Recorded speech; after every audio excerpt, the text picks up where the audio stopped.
tree watching us. And as soon as we started fishing, he was up in the tree, and every time we caught something, he would flying over us.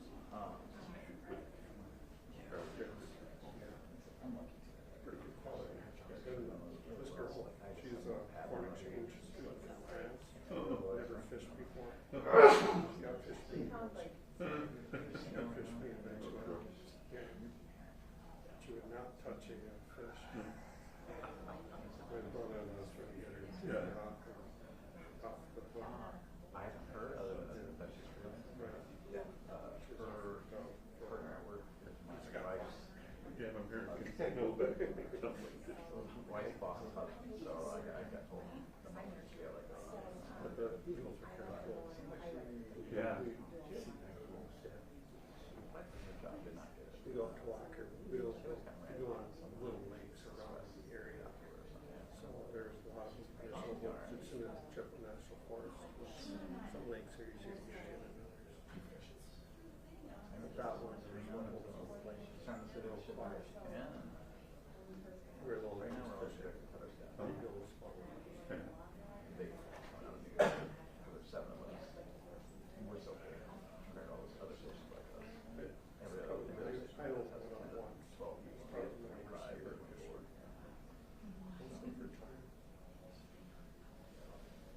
Yeah. Nephew? Giant. Oh, my goodness. Yeah, it's just producing.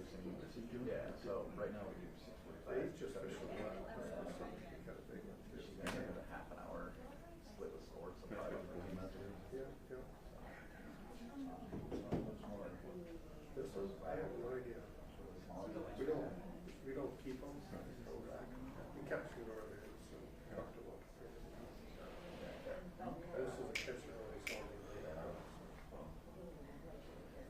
That was fun. Yeah. They're fun.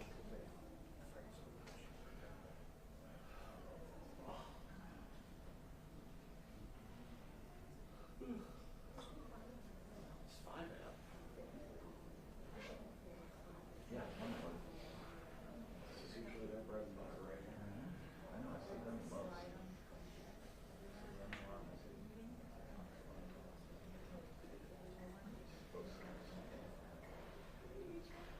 I always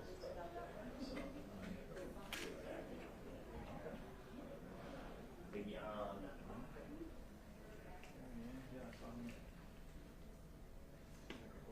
He's got a good head and shoulder here. Ooh, off his out tonight. So, Right out the way.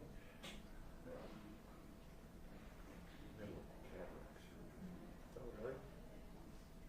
That's what? You're not working? yes, hold on.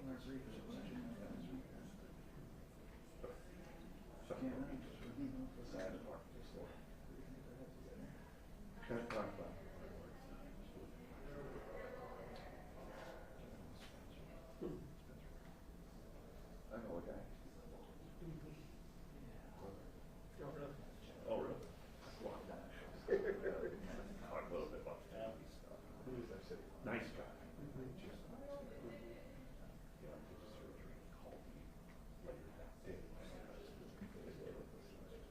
Yeah, yeah. But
Good morning, everyone, and thank you so much for being here today.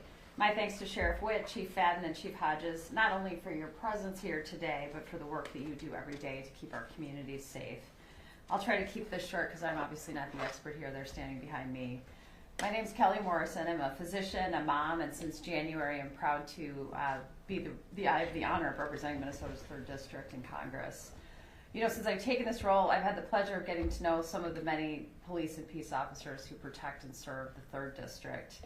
These are incredibly brave men and women who put on the uniform every day, and I want to thank each and every one of them for their service. But what I'm hearing and what we're hearing from police departments all across the country is troubling. Our police departments are struggling with recruitment and training efforts. Across the country, the average department is operating at a nearly 10% deficit. And because of this, more than half of police agencies across the country, 65%, have had to reduce or even cut services. And that's simply unacceptable. When we let these staffing shortages go unaddressed, we risk the safety of our communities, and we also risk the safety of our officers. I have immense respect for everyone who puts on the uniform, and I want to do everything I can as a congresswoman to guarantee the safety of our officers and our communities. And I think every officer here will agree with me when I say we need new pathways to law enforcement careers and more training opportunities to provide our communities with safe, dedicated, and fully staffed law enforcement agencies. I teamed up with Representative Brad Finstead to introduce the Pathways to Policing Act. This will authorize $50 million in annual funding over the next 5 years to state and local police departments to recruit and train new police officers, as well as to provide police departments with much needed resources and ensuring that police departments have representative, well-trained, and well-staffed police forces. This bill will also provide $50 million in annual funding for the next 5 years to the Department of Justice to develop and implement a nationwide marketing and recruitment campaign for law enforcement officers, including those who have non-traditional educational or career backgrounds. I'm proud to say this bill is endorsed by the Minnesota Peace and Police Officer Association, the Minnesota Chiefs of Police Association, and Minnesota Fraternal Order of Police, among others. And part of the reason I'm so excited about this bill is because we've already seen it work at the state level. We've seen this at work right here at home, and now we can bring that success to other police departments across the country. And of course, this bill is strongly and proudly bipartisan. Again, it's co-led with my Republican colleague from Minnesota, Brad Finstead, because this should not be a partisan issue. The safety of our community should never be a partisan issue. We all want to keep our neighbors safe and provide our officers with the resources they need to do their jobs well. So thank you again for being here. To every officer in this room, thank you for your service and your dedication to our community, and I'm excited to provide support in any way that I can. And with that, I will pass it off to Police Chief Erik Fadden. Thank you, Chief. Good morning. Thank you, Representative Morrison, for being here today. And thank you all for being here and giving us an opportunity to speak briefly about the Pathways to Policing program. My name is Erik Fadden. I'm Public Safety Director for the City of Plymouth. Staffing has been one of the top challenges for law enforcement across the country. We're no different here in the City of Plymouth. To address this, we as a department have actively been seeking new ways to recruit candidates. In 2023, we began recruiting police officer candidates through the Pathways to Policing program. This initiative is designed to provide opportunities for individuals from non-traditional backgrounds to transition into a career in law enforcement. One of the key aspects of this program is removing financial barriers that often come with attending school while maintaining their current profession. It also helps attract potential candidates from other professions who may be interested in a career change later in life. The program offers a unique opportunity for our department to hire police officers with diverse life experiences, which I personally believe enhances their effectiveness as public servants. It also allows us to recruit locally from our own community here in Plymouth to ensure that our police force reflects the community that we're serving. Since we began to recruit through the Pathways to Policing program, we have successfully recruited 3 officers who are working the streets today. We will continue our efforts to recruit more candidates through this initiative. The Pathways to Policing program is a testament to our commitment to innovation and community engagement, and funding provided by this legislation will have a profound impact on public safety for communities struggling to recruit and retain quality officers and maintain adequate staffing on their police forces, which we're all experiencing. The program not only addresses staffing challenges, but also builds stronger, more inclusive forces in our communities. Thank you for your time, and now I'd like to introduce Bloomington Police Chief Booker Hodges to say a few words. First, thank everybody for coming. Thank you, Representative. Pathways to Policing program has been really important. As one of the largest law enforcement agencies in the state, we have been fully / overstaffed for the last 2 years, and a big reason for that is Pathways to Policing. About 1/6 of my department is Pathways candidates. So we've hired between 18 and 20 Pathways candidates in the city of Bloomington, and if it was not for this program, we would be having the same staffing issues as other people. Why is it important to continue this program? We've all seen that there's been some recent student loan changes out there. And in Minnesota, we have a college degree requirement to be a police officer. So to be able to allow someone who is making that transition or wants to do a career change to be a police officer to do that and make money and not incur debt is something that we can really count on to continue to build upon our law enforcement agencies throughout the state. And we're just looking forward to the continuation of this program, but I can't overemphasize enough how we have utilized this program in the city of Bloomington to have an agency that's not only fully staffed, but overstaffed. And like I said, about 1/6 of our department is Pathways folks. So with that, I will bring up the best sheriff in the country, Sheriff Dawanna Witt. Thanks, Booker. Good morning, everyone. Thank you, Chief Hodges. I am Hennepin County Sheriff Dawanna Witt. I'm honored to speak with you about what I believe is the most urgent issue in law enforcement: recruitment and retention. I serve as the Hennepin County Sheriff, and also I teach juvenile justice at Inver Hills Community College. Both roles give me a front row seat to the challenges and opportunities we face in building a strong and representative public safety workforce. My path to this profession was anything but traditional. I didn't grow up wanting to be in law enforcement. In fact, didn't like or trust law enforcement. My interactions weren't positive. My family interactions weren't positive. I didn't see people who looked like me or understood my community. After college, I went into family therapy, focusing on substance abuse treatment. That experience opened my eyes to how trauma, poverty, and system failures intersect with real lives. It also opened up my eyes thinking about when law enforcement go into homes of people experiencing experiences that they've never seen themselves or experienced themselves.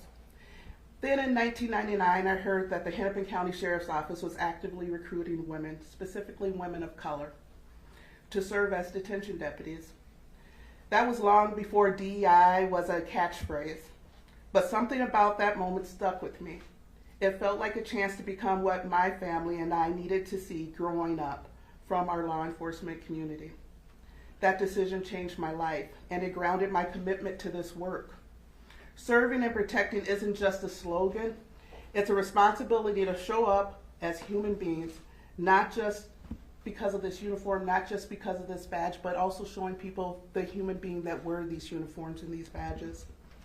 Today, I'm proud to lead an agency that truly reflects our community. Our workforce doesn't just mirror Hennepin County's diversity in terms of race or gender. We also bring people from a range of professional backgrounds, such as social workers, veterans, chemical dependency, family therapists, and people who work in mental health and youth services recovery programs. You see, we simply can't continue to recruit the way we did 20 or 30 years ago. We're looking for those non-traditional ways to bring people into this field, and the Pathways program is the way that we can do that. At the Hennepin County Sheriff's Office, our staffing levels are at the highest they've ever been. The progress that has been aided by Pathways and other similar programs to help fund our rigorous education requirements, but there's so much more that is needed. We need the support of our representatives, and we are so glad that you have chosen to support this program. So with that being said, I want to thank you, Representative Morrison, for taking the initiative and the authoring the impactful bill. Please hear me when I say that law enforcement, or public safety in general, is a much needed profession, and it's a noble profession. And so as we have continue to have people that help advocate for this noble profession, we will continue to do our best as law enforcement leaders to make sure that we are working to improve our numbers. Again, not just recruiting, but retaining good people who have the heart of service. With that, I'll turn it back over to Representative Morrison. Thank you, Sheriff Witt, and thanks to these incredible law enforcement leaders that we are so lucky to have serve us here in the 3rd District. And with that, we'll take questions either from me or any of the officers. Is this a new program? Well, this has been done on the local level, as you heard from some of these sheriffs, but it has not been done nationally yet. Representative Phillips, my predecessor, also introduced this legislation, so it has been around. 50 million doesn't sound like much. I mean, it's a lot of money, but will that be divided equally among the states or by population? It's a competitive grant program. And so. Is that enough money, do you think? Well, it's a start. It's better than $0, right? And it's $50 million for the advertising campaign, the marketing campaign, and then $50 million to support the candidates in different ways.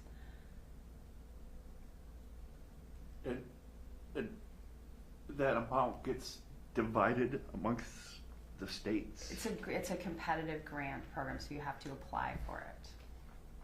What's the hope Minnesota would get, or Minnesota police departments? Well, I'd ask the officers here, but I think we make a great case, Yeah. as other states would too. But we need to start somewhere, and I think this would be a great way to start showing how to support people who want to go into law enforcement and support them in that career shift. If that is, yeah, go ahead. How confident are you that this will become law? I'm optimistic. We're living in some pretty interesting and hyper-partisan times, to say the least. But I think most people agree about the importance of good law enforcement. Everyone wants and deserves to feel safe in their communities, and law enforcement deserves the resources to be able to do their job well. Chief Fadden, about how many officers is your agency down right now? Plymouth Police Department, we are roughly 7 officers down right now. It's close to that 10%, but that does not include the number of officers that we have in field training, or if they're out on injuries and stuff like that, it compounds. So it feels as if our officers that are out working the streets right now feel like we are really short, because there's a number of people in training and there's a number of people that are out hurting. So if something like this grant were to come through for your department here, where do you see that helping in terms of staffing? I see this funding opportunity to help our department and our city bolster by hiring what I would call non-traditional candidates from other walks of life. The traditional pathway to becoming a police officer is you decide that you're going to go into law enforcement, you go to college. After you graduate from college with a law enforcement degree, you go to a police academy here in the state, and then you're off and running looking for a job to work somewhere, which is pretty easy right now because everybody's hiring if you're a candidate. What the Pathways to Policing program hopes or is targeting are those folks that maybe have gone to college, are in a different career, and it just doesn't make sense for them to quit what they're doing or keep a full-time job while they're raising a family, or reduce hours at work so they can go to school full-time. This provides an avenue to kind of take down those financial barriers and allows us to recruit folks that maybe have different life experiences and have worked in the workforce doing something different, and now want to make that change. Can I add something to that, Chief? Something I could say with the students that I see working 2 jobs, 3 jobs, trying to pay their way through college while also focusing on a new career it's very taxing on them. So allowing this kind of funding helps take some of that off, because we do want them paying attention to all their studies and all the things that it's going to take to make sure that they become successful peace officers here in Minnesota. So just think about that, where we could talk about numbers, but we also got to talk about the impact of just what one good officer or deputy or trooper could make. And so, again, seeing some of those people stress, again, having families, having to work 2 or 3 jobs, and also focus on their study, anything that we can do to get them to focus more on that education is so important. So I'm sure that they all welcome financial relief. I just want to add some clarity a little bit here. So in Minnesota, you have to have a college degree to be a police officer, right? So we are one of only 8 states that have that requirement. So even if like I graduated with a bachelor's degree, if I wanted to come to Minnesota and be a police officer, I couldn't just apply to be a cop. Versus like if I was in South Dakota or North Dakota, I could just apply to be a police officer. In Minnesota, I would still have to go to what we call skills, which is another 6 months. So what Pathways to Policing allows us to do is to not only pay for these people's training when they're going to school, it also allows us to give them a salary while they're going to school. So that really helps. And then from a city standpoint, it allows the city to, it's allowed us to overhire, right? Because if we're not paying for someone's salary for 6 months, that gives us a little bit of cushion so we can go over our complement, and allows us to have people in the door so when someone retires, their replacement is already up and trained. I think that's a good one to end on. Those additions really, I think, fleshed out why this program is so important. So thanks again to the law enforcement leaders who joined us today, and thanks to all of you for covering this. Appreciate you. Thank you so much.